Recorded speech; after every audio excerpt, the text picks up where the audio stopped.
quería como, digamos, lo compré no solo como carro particular, sino para trabajarlo como taxi. Y salía yo de mis jornadas laborales en El Espectador por la noche y me iba a trabajar por toda la noche, bueno, parte de la noche. Entonces, cuando pasaron la carta, yo pedí, si mal no recuerdo, un bagre. Y entonces las personas que estaban conmigo, que eran profesores de una universidad que tenía sede allá, creo que la Universidad Abierta y a Distancia, me previnieron, me dijeron, oye, no vas a pedir pescado de ese, no vas a comer pescado de ese. Y yo me dijo, no, lo que pasa es que la cagaste, porque chiviaste a Gabo, chiviaste a Muti, chiviaste a todo el mundo, y el que más bravo está es Gabriel García Márquez. Porque además cuando yo comencé a trabajar en periodismo, fue la época en que se desarrolló la guerra del narcotráfico, que era el cartel de Medellín contra todo el resto del mundo, con Pablo Escobar a la cabeza. Entonces yo seguí, además en El Espectador, entonces yo seguí el paso a paso de esa guerra, tratando de entenderla en esa época, de comprenderla. Y de ahí para acá el tema siempre me ha apasionado. Bienvenidos de nuevo a su podcast Vivencias con Sebas, hoy con un invitado muy especial, Rodolfo Prada. Rodolfo, bienvenido. Sebastián, buenos días, muchas gracias por la invitación. ¿Cómo te encuentras el día de hoy? ¿Qué tal viste la llegada a la universidad? A ver, como de costumbre, pues el trancón acostumbrado, hoy por fortuna no llovió, pero bien, con muchos ánimos, con muchos deseos de hacer cosas aquí en el programa de comunicación social de la Uniagustiniana. Claro que sí. Hablando del transporte de la avenida acá, estos días estaba muy lluvioso, ¿no? Solamente ya ha venido... Muy complicado, sí, muy complicado, sobre todo por la obra de la avenida Chilacos, no, mentiras, Guayacanes. Guayacanes. La que está acá. La Guayacanes, que, bueno, toda obra causa ese tipo de inconvenientes, y es que se llenan las tapas, los flujos del alcantarillado se tapan con los elementos de la obra y se producen aposamientos, y aquí esta Cali se convierte en una piscina completa. Es muy difícil para las motos, ¿no? Yo estuve investigando un poco sobre ti, sé que eres amante de las motos, me gustaría que nos contaras un poco sobre eso. Sí, bueno, digamos que sí, me gusta mucho andar en moto, pero prefiero andar en motocicleta que en carro, sobre todo en Bogotá. Y llevo, pues, digamos, media vida andando en moto. Me gusta mucho la motocicleta, me gusta viajar en moto. Y la uso para venir a la universidad todos los días. Estuve viendo que tienes una página en WordPress, un blog, donde sueles coleccionar relatos. Las palabras que son relatos, sí. Me gustaría empezar con uno que dice así. Hace unos buenos años, la cadena radial Caracol lanzó una campaña que no sé si cumplió su cometido. El eslogan lo decía todo. Guía sin oído, te lo sugiere Caracol. Años más acá, vimos a Pirri pidiendo a la gente que utilizara la inteligencia vial. Curioso y triste, lo que menos se percibe en la calle es inteligencia. Sí, total. A ver, en efecto, Caracol Radio lanzó una campaña que era muy bonita hace ya muchos años, no tengo memoria para dar la fecha con exactitud, pero sí por lo menos hace unos 15 años o 20, y el eslogan de esa campaña era Guía sin odio, te lo sugiere Caracol, y a mí me pareció un mensaje muy pertinente, porque somos testigos, digamos, lo vivimos en nuestra vida cotidiana en las calles, de que la gente se sube a un carro, se sube a una moto, se sube a una bicicleta y guía con odio, guía con rabia. Yo paso primero, yo cierro al otro, y no nos entendemos muy bien en la calle. Nos peleamos la calle. Existe un término que es como agresividad al volante, que la gente automáticamente cuando se sube a un vehículo cambia su personalidad, cambia su percepción y entra en otro modo, ¿no? La máquina nos transforma, sí. Nos pone como en otro rol y creemos que es un rol de superioridad frente al peatón, por ejemplo, porque el que más paga los platos rotos aquí en esto es el peatón. Uh-huh. Y me pareció muy pertinente la campaña. Guía sin odio lo decía todo.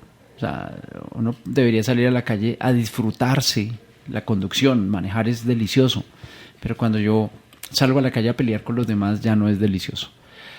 Y posteriormente, muchos años después, tiempos más recientes, Pirri era el personaje central de una campaña que lanzaron las autoridades de movilidad,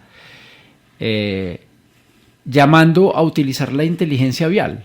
Inteligencia vial. Pensemos cómo nos comportamos en la calle. Y creo que lo que más pereza nos da a todos es pensar. Entonces, seguimos en las mismas. O sea, es decir, llevamos años de campañas publicitarias, de campañas, digamos, institucionales, llamando a la paciencia, al respeto, a la cordialidad, a la solidaridad en las calles, pero no se ha logrado. No se ha logrado. ¿Cuándo recuerdas tú cómo recuerdas tú que fue la primera vez que te montaste a un vehículo y que te encontraste en una situación así conflictiva en la que no, te pues así? Un montón de veces. El primer carro que yo tuve fue un taxi. ¿Un taxi, man? Sí, yo tuve un taxi. Yo había querido tener un carro durante muchísimos años. Entonces, ya había comenzado a trabajar en periodismo. Estaba trabajando en el periódico El Espectador. Y mi padre, por esa época, había salido pensionado. Y invirtió en lo que invertían los pensionados en esa época, en taxis. Entonces vendió su carro particular y compró 2 taxis. Entonces el negocio no le iba funcionando muy bien. Él manejaba un taxi a raticos, pues él vivía de su pensión, no tenía afugias económicas. Y compró un taxi para ponerle conductor, pero no le estaba funcionando bien el asunto. El conductor, digamos, no era lo suficientemente responsable y paró el carro.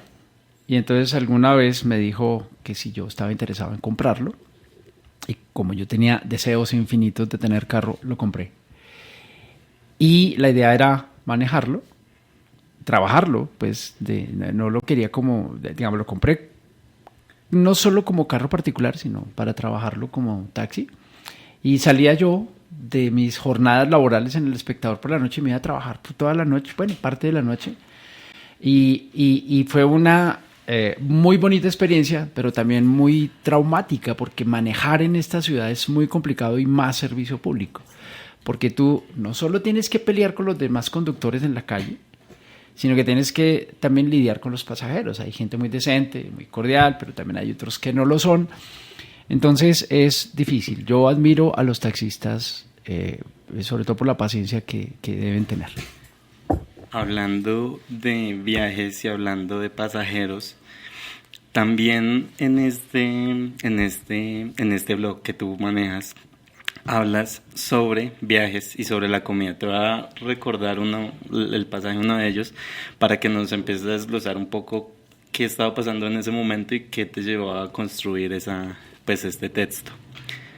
Hace unos años, en un restaurante de La Dorada, quise ordenar a mi mesa un pescado del río Magdalena, que no a muchos metros de allí pasaba grande y lento, como una boa gigantesca rumbo a la costa atlántica.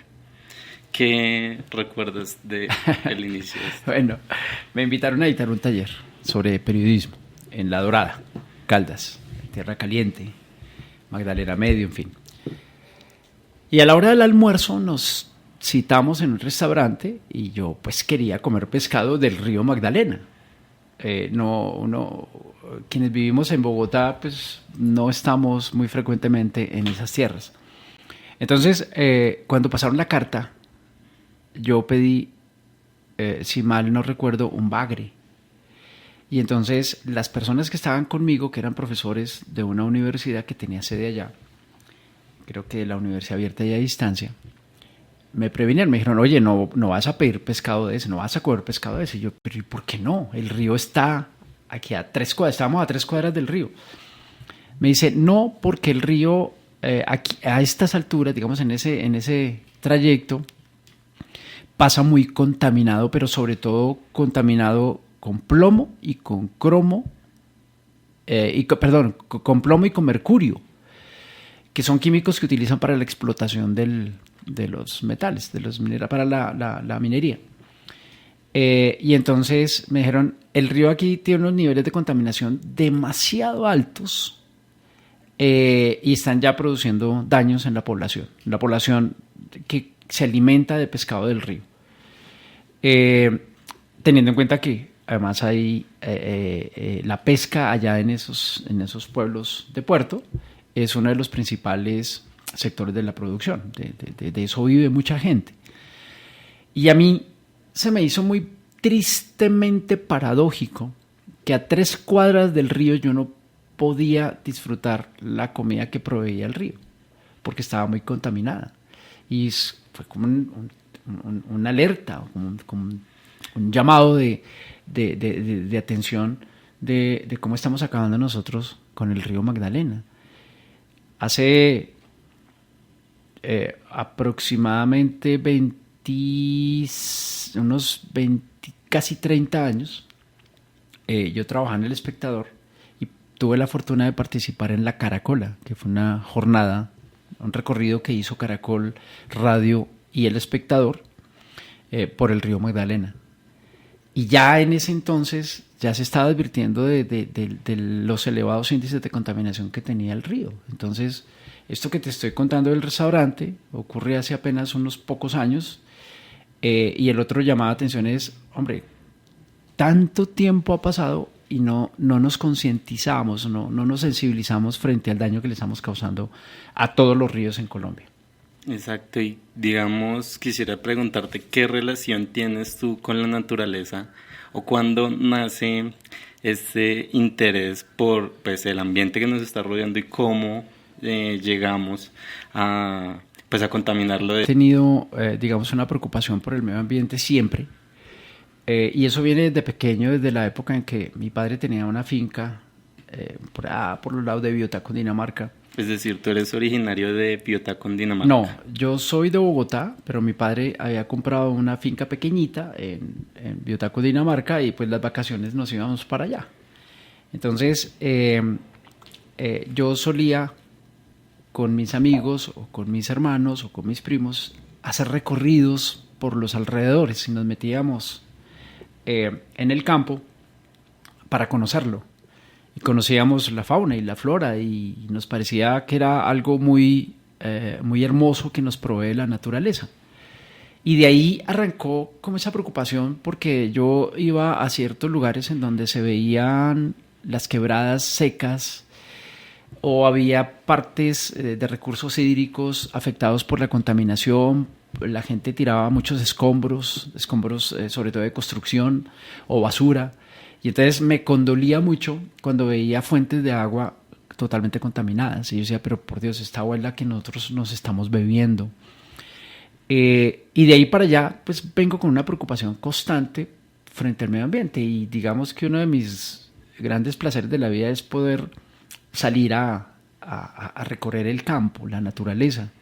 Mi aspiración no es pasar vacaciones en un hotel 5 estrellas, sino visitar lugares naturales, paisajes naturales. Me gusta el ciclomontañismo y disfruto mucho esa actividad visitando lugares de campo abierto. No sé si alguna vez has realizado este ejercicio en el que lees la descripción que tuvo una persona sobre un lugar y luego revisitas ese lugar tú con tus propios ojos para ver de qué era lo que estaba hablando. Sí, total. Y con esto, pues bueno, me gustaría que me cuentes un poco de eso para llegar al siguiente punto sobre una etapa de tu época trabajando en el periódico y sobre una experiencia que pues creo que es bastante importante, pero me gustaría que desarrollemos un poco el tema. Bueno, sí, lo primero que me preguntas es, claro, uno conoce el mundo o porque se lo cuentan o porque uno mismo lo conoció con sus propios ojos y con sus propios sentidos. Uh-huh. Yo procuro que sea lo segundo, ¿no? Y me ha pasado muchas veces que más o menos cercana, pero no igual a la que le describieron. Y eso es maravilloso porque creo que lo que más importa es que uno se sorprenda con los lugares. Me ha pasado muchísimo. Recuerdo, por ejemplo, entre muchos lugares que visité, el sitio de Buritaca, por allá cerca de Riohacha, en donde se une el río con el mar. Y es una experiencia maravillosa porque tú te metes al río, disfrutas del agua del río y a 10 metros tienes el mar, porque ahí es la desembocadura. Y te metes al mar y es otra experiencia distinta. Entonces ya me habían hablado de Buritaca y las personas que me han hablado de Buritaca se han quedado cortas. A mí me sorprendió muchísimo ese lugar por esos contrastes que ofrece esa llegada del río al mar, que son dos cuerpos de agua distintos que se funden. Además de que es una parte del mar que es muy brusca, hay muchas olas. Pero me ha pasado muchísimo con muchos escenarios en los que he estado en Colombia que me los imaginaba distinto a como los experimenté cuando estuve allá. Más que, digamos, para las personas que están viviendo en un lugar que y que las otras personas lo ven de una manera tan, pues diferencial, para ellos es como muy... Sí. O sea, X no afecta en su día a día, el que para ellos ya saben cómo es, se trata de estar ahí, que con las olas, que la costa, que se nos desamarró tal barco, que se nos soltó, que una tormenta. Pero entonces, continuando, me gustaría llegar y remitirme a una frase que mencionaste hace poco, y es que uno conoce el mundo porque lo ve o porque se lo cuentan.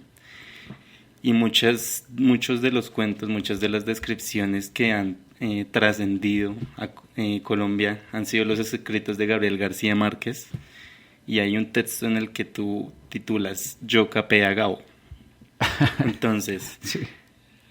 Esta nota de la siguiente manera: yo llegué a la redacción del periódico, yo trabajaba en El Espectador, y entonces teníamos dentro de nuestras funciones vincular las noticias de última hora. Yo recuerdo que llegué, no recuerdo, creo que era un fin de semana, y me llamó el jefe de redacción y me dijo: mira, acabo de encontrar este discurso de Gabriel García Márquez, está en mi escritorio, hazte una notica, o sea, una noticia de ese discurso, que se solía hacer todo el tiempo. Entonces yo tomé el discurso, lo leí y averigüé cuál era el contexto del discurso. Y era que unos días más adelante, Gabriel García Márquez iba a pronunciar ese discurso en un homenaje a Mutis, el escritor, el de Ilona vuelve con la lluvia. Y el homenaje se iba a hacer en Bogotá, en algún lugar de Bogotá, no recuerdo cuál. Entonces yo tomé el discurso, lo leí completico, hice la noticia. Y dice el Nobel de Literatura, Gabriel García Márquez, se referirá en estos términos al escritor Mutis en un homenaje que se le ofrecerá. Bueno. Y usé algunos apartados del discurso donde yo decía Gabriel García Márquez dirá esto y se referirá a esto, y bueno, o sea, yo estaba chiviando a Gabo. Sí. Entonces le pasé la nota al editor, el editor la revisó, dijo está perfecta, y la publicó. Entonces al día siguiente salimos con la noticia de que Gabo le rendiría un homenaje y que en ese homenaje Gabo pronunciaría, entre otras cosas, algunas partes del discurso. Bueno, cuando yo llegué al día siguiente, o sea, la noticia salió publicada al día siguiente. Sí. Cuando yo llegué al día siguiente por la tarde al periódico, entonces en el periódico pues había un ambiente de mucha camaradería, pero también un ambiente de mucha mofa, de mofarse, de burlarse de los demás. Sarcasmo, sí, como un humor ácido. Exacto. Entonces, cuando yo voy entrando a la redacción, se paran mis colegas, que eran un montón porque la redacción del periódico era muy grande, y empiezan a aplaudirme. Y me aplauden y me dicen: bienvenido el editor de Gabo, ahí viene el periodista editor de Gabo. Y yo decía, pero esto de qué? Yo sabía que se estaban burlando de mí, pero no sabía por qué. Entonces, ya pedí explicaciones. Y mi jefe de redacción, el otro jefe de redacción, no el que me había dado el discurso, sino el del día, me dijo, no, lo que pasa es que la cagaste. Porque chiviaste a Gabo, chiviaste a Muti, chiviaste a todo el mundo, y el que más bravo está es Gabriel García Márquez. Porque el compromiso del Espectador con Gabriel García Márquez era que publicaría el discurso completo el día del homenaje. Y ese fue el compromiso de Gabriel García Márquez con el director del periódico. Le voy a enviar el discurso, pero lo publica el mismo día del homenaje, y lo publican completo. sea, no. él antes hizo el favor, dijo, yo ya lo tengo listo, téngalo Claro, ahí listo, claro, preparado, no quiero claro, que me digan nada claro. el día de que, Eso es lo que se llama en periodismo. de que me lo cambiaron, de que Sí. alguien me lo va a hacer algo raro. Eso es lo que se llama en periodismo noticia con embargo, que tú puedes tener la noticia lista, pero no la puedes divulgar hasta cierto momento. Es un tema muy importante, Es muy muy delicado, relevante. claro, es muy delicado. Y muy relevante últimamente. Claro. Ahora, el jalón de orejas no me lo gané yo por completo, sino que el más regañado fue mi editor. Porque lo que supe después es que el editor del día dejó el discurso de Gabo en el escritorio del editor de noche, pero no le dejó ningún mensaje. Entonces el editor de noche lo que hizo fue llamarme y pedirme que hiciera la noticia. Pero entonces hubo un error de comunicación del editor del día, haberle dicho al editor de la noche, mire, esta cosa no se puede publicar sino hasta tal y en tales condiciones. Entonces hubo un problema ahí de información. Pero la historia no terminó ahí. Entonces Gabo, furioso, pero muy furioso, le envió una carta al director del periódico, diciéndole que era el colmo, que no se había respetado el acuerdo, que cómo era posible que le hubieran despedazado su discurso al que le había dedicado 7 días con sus 7 noches, que prácticamente se lo han masacrado. Pues claro, porque como yo tomé varios apartes del discurso, pues no lo publicamos completo, sino partes. Entonces que la hemos masacrado. Y para rematar la carta, escribe una frase que nunca se me va a olvidar. Me dice, eso debió ser hecho por algún periodista de esos hechos al vapor en una universidad de Colombia. Entonces yo hablé con el editor del día y le dije, mire, déjeme responderle a Gabo. Me va a armar acá Déjeme pelea de responder. columnas. Primero, con Gabo. no le masacramos, la nota quedó muy bien hecha, la nota quedó bonita, ¿verdad? De hecho, tuvimos buenos comentarios por la nota. Y yo quería escribirle a Gabo y decirle, mire, no fue una masacre. Estábamos haciendo noticias en los periódicos, hacemos noticias de los discursos todo el tiempo. Que hubo un problema de comunicación y yo no sabía que había ese acuerdo, es otra cosa. Pero que no venga aquí a decir que hicimos mal la tarea. La tarea estuvo bien hecha. Lo que pasa es que no se cumplió un acuerdo que hicieron de la dirección y... Pero no se masacró nada. Pero no se masacró nada, la noticia está bien hecha. Como se hacen todas las noticias. Uno no puede estar publicando los discursos completos ni de los políticos, ni de los escritores, ni de todo el mundo, porque si no, no cabe nada más en el periódico. Pero bueno, y cuando esa nota que escribió Gabo, o sea, esa se la escribió ya Es una al nota, editor. la carta del lector. Hay una sección que se llamaba la carta del lector en el periódico. Entonces se publicaba una carta de algún lector, como lo que hacen ahora, pues eso se mantiene. Sí. Y entonces los lectores mandan cartas. Pero esta vez el lector era Gabriel García Márquez, entonces había que darle prelación a eso y lo publicaron la carta. Nunca me dejaron responderle. De hecho, y lo digo respetuosamente, un editor me dijo, no le paren bolas a ese viejito, déjalo así. Y sí, la idea era no armar pelea tampoco. Entonces. Pero es que Gabo también no venía de ninguna escuela, sino de la literatura, ¿no? Gabo estudió Derecho, no terminó. Uh-huh. Y después se dedicó a la literatura. Él escribió un cuento y los amigos lo convencieron de que lo mandara al magazine cultural del Espectador. Pero él, lejos de imaginar que se lo iban a publicar. Cuando se lo publicaron, no recuerdo quién era el editor del magazine. Cuando se lo publicaron, el editor del magazine, del suplemento cultural del Espectador, dijo, parece que ha llegado una persona que tiene el talento de un gran escritor. O sea, el tipo, solo con haber leído ese cuento, ya el editor sabía del talento de Gabo. Y cuando Gabo había publicado su cuento, pues el hombre, él incluso en un discurso lo recuerda, muchos años después. Él dice que se asustó mucho, no tanto porque le hayan publicado el artículo, sino por lo que se venía adelante, porque era un compromiso que la vida le echaba encima y que consistía en seguir escribiendo. Como mantener ese título que le dieron desde el primer cuento que... Si le reconocieron ese primer cuento, significaba que tenía que seguir escribiendo cada vez mejor. Y tenía que tener muy buena, o sea, mantener esa calidad. Claro. Entonces, cuando él se ve, la vida lo empuja a la literatura. No es que él se haya parado y dicho, voy a ser escritor. No, la vida lo montó ahí. Él fue Por esa época era corresponsal, era periodista del Heraldo y él comenzó en periodismo. Sí. ¿Cómo entiendes tú la relación entre, comparando la relación entre Gabo y la literatura y la tuya con la literatura, con el periodismo? No sé, vi que has escrito muchos textos de carácter académico, investigaciones. Sí. Quisiera, por ejemplo, tocar el tema del doctorado que tienes, ¿no? Doctorado. Y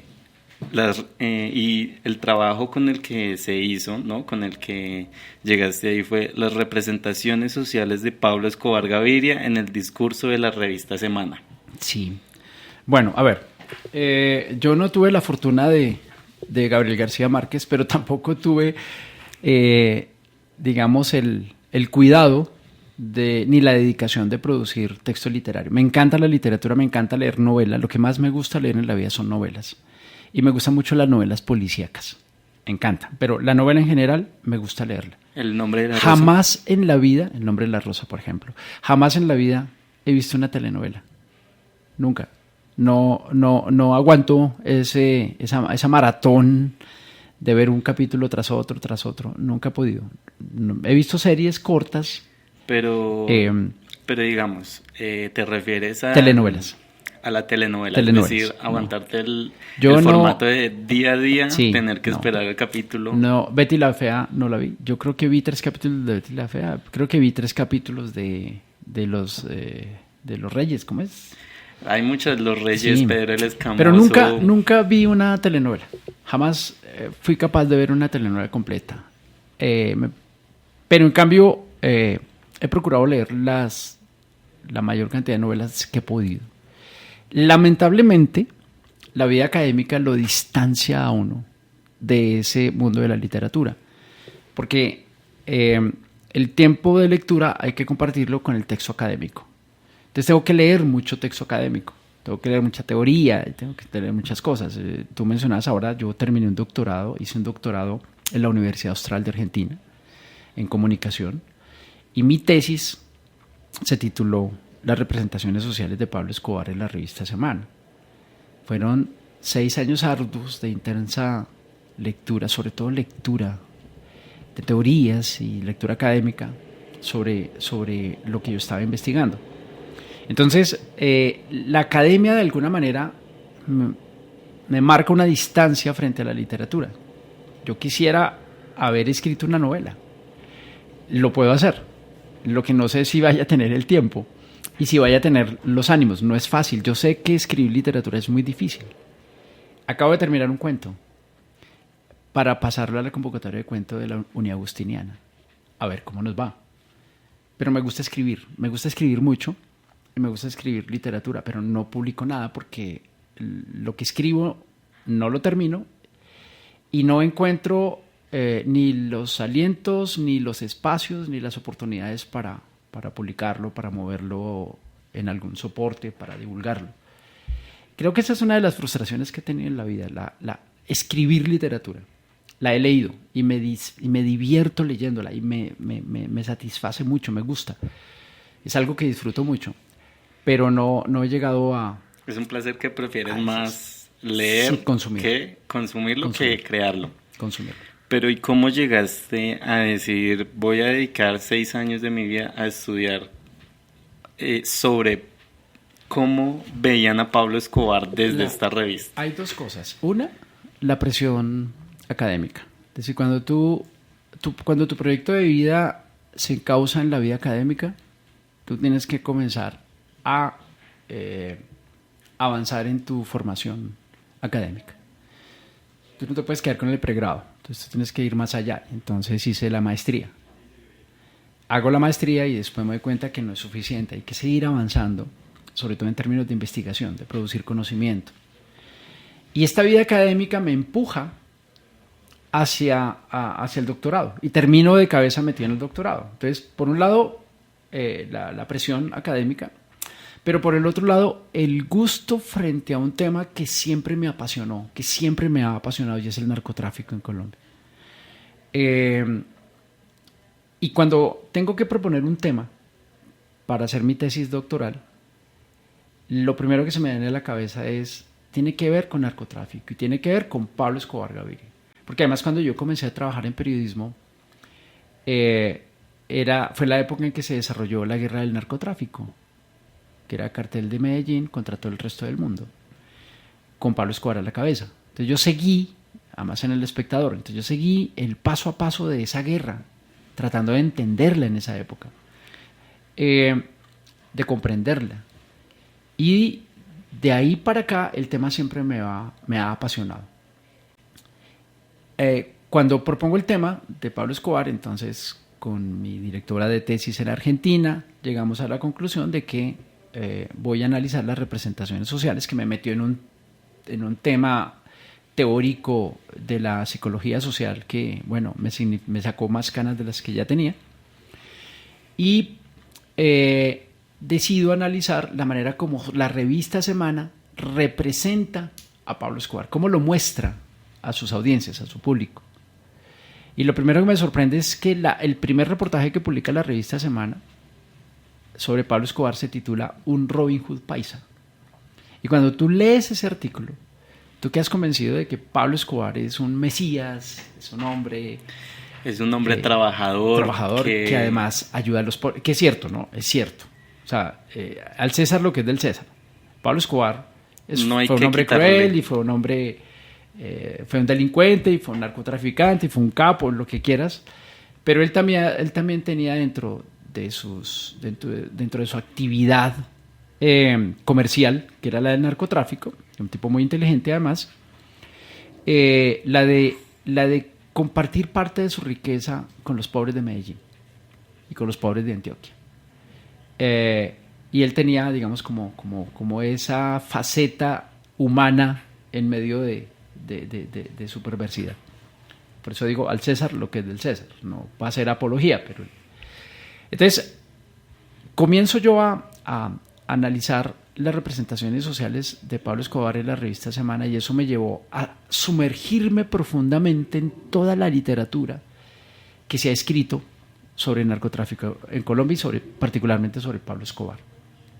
No toda la literatura, porque son miles de libros, miles de documentos, miles de cosas, pero sí, digamos que navegué en esas aguas y me empapé mucho sobre la historia del narcotráfico. Tuve acceso también a producciones literarias sobre Pablo Escobar. Sí. Cuando uno está en un paseo colombiano, en una reunión con la familia, siempre, pues bueno, no, que yo estoy cometiendo el pecado de decir siempre, ¿no? Pero es muy recurrente que en las familias colombianas siempre se habla de narcotráfico y siempre se llega, no, que Pablo Escobar. Entonces nos dicen, no, es que terrible todo lo que él hizo, pero salen temas de las caletas, sale el tema de los barrios, que si el comunismo, que los movimientos de izquierdas, de derechas.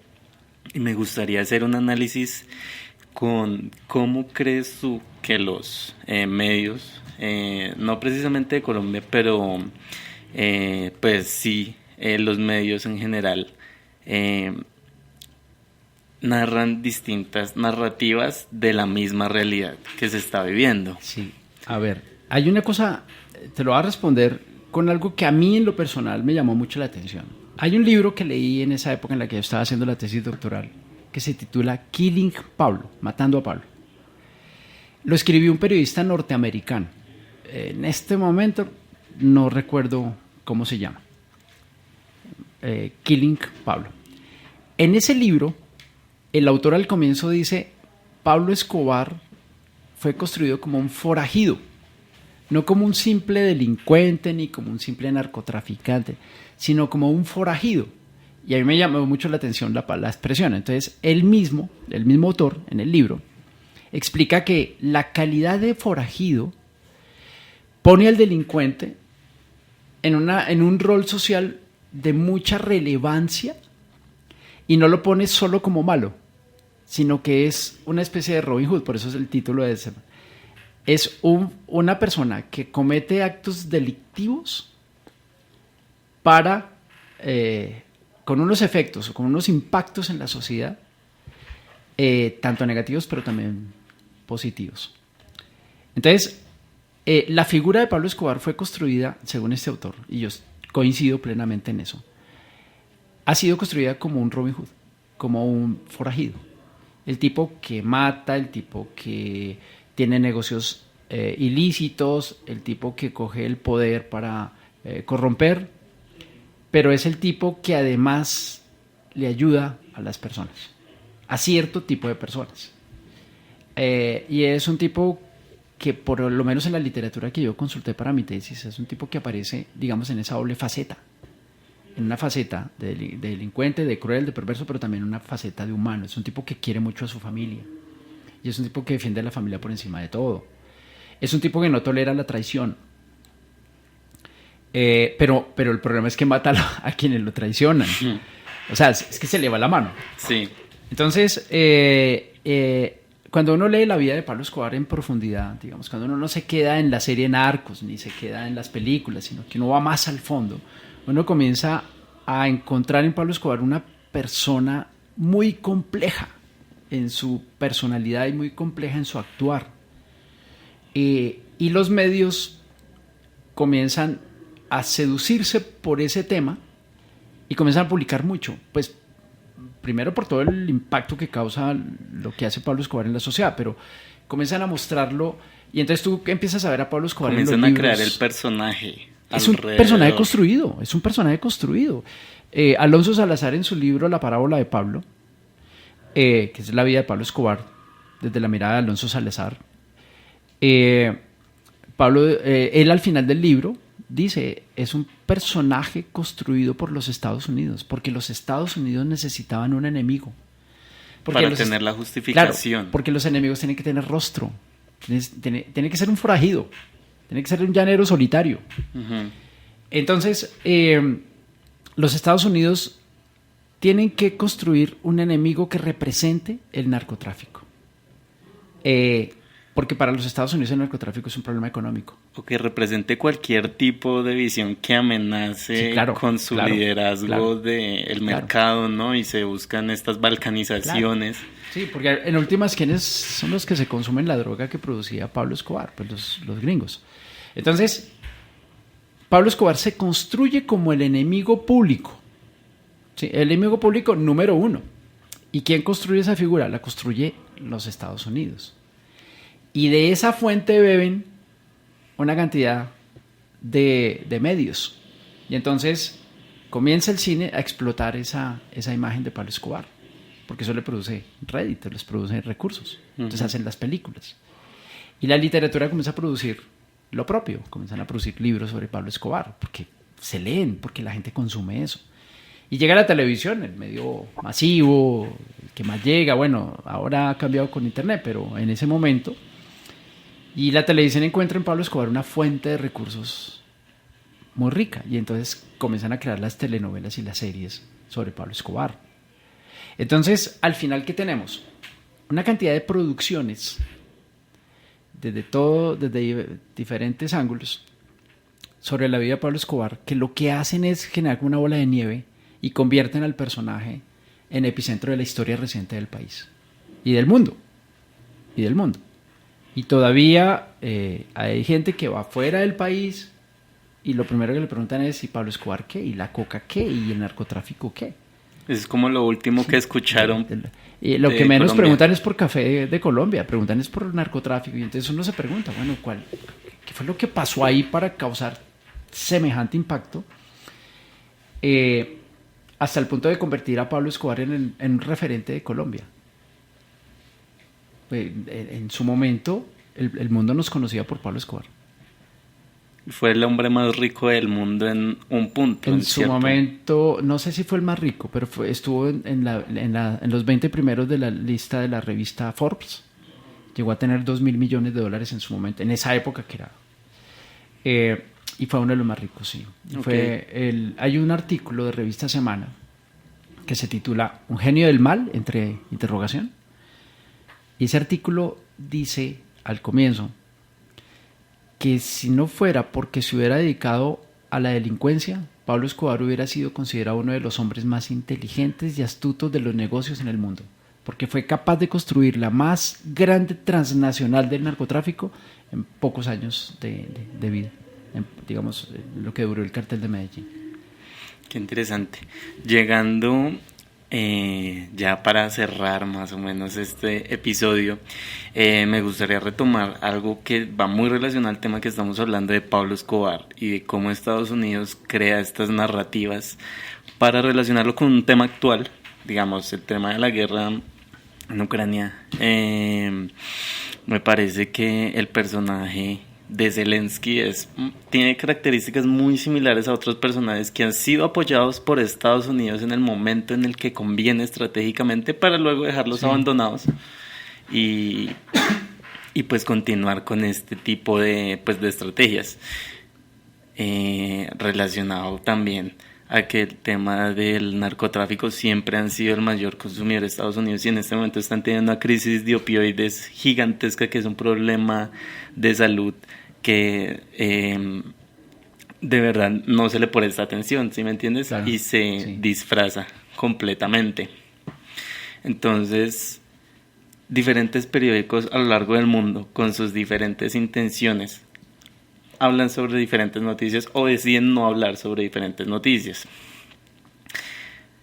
¿Crees tú que en este momento de las realidades en las que, o bueno, en este momento de la realidad en la que los periódicos funcionan mayormente siguiendo pues compartir una ideología, compartir un lado de la historia, por ejemplo, no sé, mencionar medios como RT, por ejemplo, que es un medio ruso y que está controlado totalmente, o pues los medios chinos, ¿sí me entiendes? Que manejan una narrativa completamente diferente, y cuando en el mundo el Washington Post o el Wall Street Journal hablan de, por ejemplo, que este fin de semana hubo 3 bancos que cerraron, no sé si escuchaste la noticia, el domingo 12, el banco de Silicon Valley, que es uno de los bancos más importantes para las startups en California, en todas estas empresas de tecnología que están al lado de HP, de Apple, de Microsoft, quebró. Y uno de los accionistas, que es muy cercano a Elon Musk, era uno de los principales accionistas, o pues los que tenían mucho dinero en este banco, y él envió un correo masivo a sus colegas diciendo, generó ese ciclo de que las personas, obviamente los bancos son un negocio, ¿no? Tienen el dinero de las personas y con eso pues hacen inversiones, hacen fiduciarias, mucho de ese dinero se apuesta, y el dinero debe ser capaz de tener el dinero para mi dinero, para yo cuando vaya a pedírselo. Pero si todos los clientes van a sacarlo, el banco va a quebrar. Y fue exactamente lo que sucedió este domingo y con otros 3 bancos más. Y mientras la narrativa de los periódicos en Occidente habla sobre este impacto, que es uno de los más grandes, que creo que viene relacionado, o ha sido el más grande que ha habido desde la caída de la bolsa en 2008. Los periódicos asiáticos, los periódicos rusos, hablan sobre el crecimiento, hablan sobre la implementación de nueva tecnología. El gobierno ha invertido 200% más en tecnología, en inteligencia artificial. ¿Cómo crees que cambia eso? ¿Cuál crees que es la relación entre pues todo este contexto que te he dado? Después de todo ese contexto ya no sé cuál es la pregunta. Pero bueno, no, te voy a responder de la siguiente manera. Hay una frase que dice: la primera víctima de la guerra es la verdad. ¿Sí?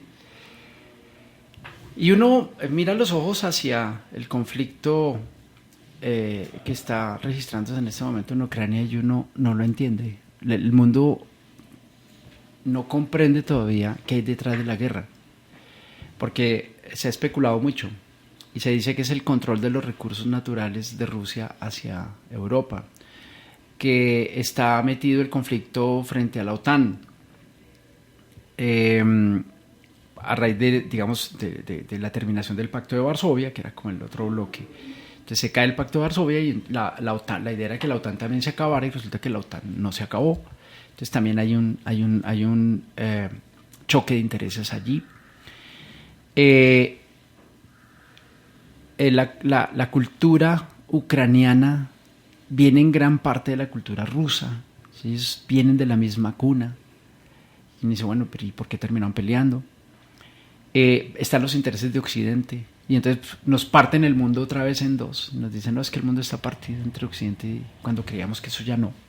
Cuando ya superaba la Guerra Fría decíamos, no, ya el mundo es uno solo, es una aldea global, como decía McLuhan. Y entonces ya no nos parten el mundo solamente sur y norte, sino que ahora nos vuelven a partir Occidente y Oriente.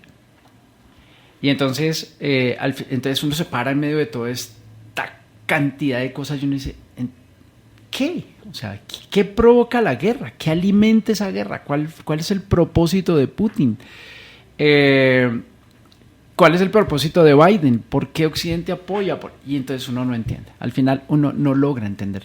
Y uno no sabe, claro, hay de todo. Yo creo que es lo que pasaba con la guerra del narcotráfico aquí en Colombia.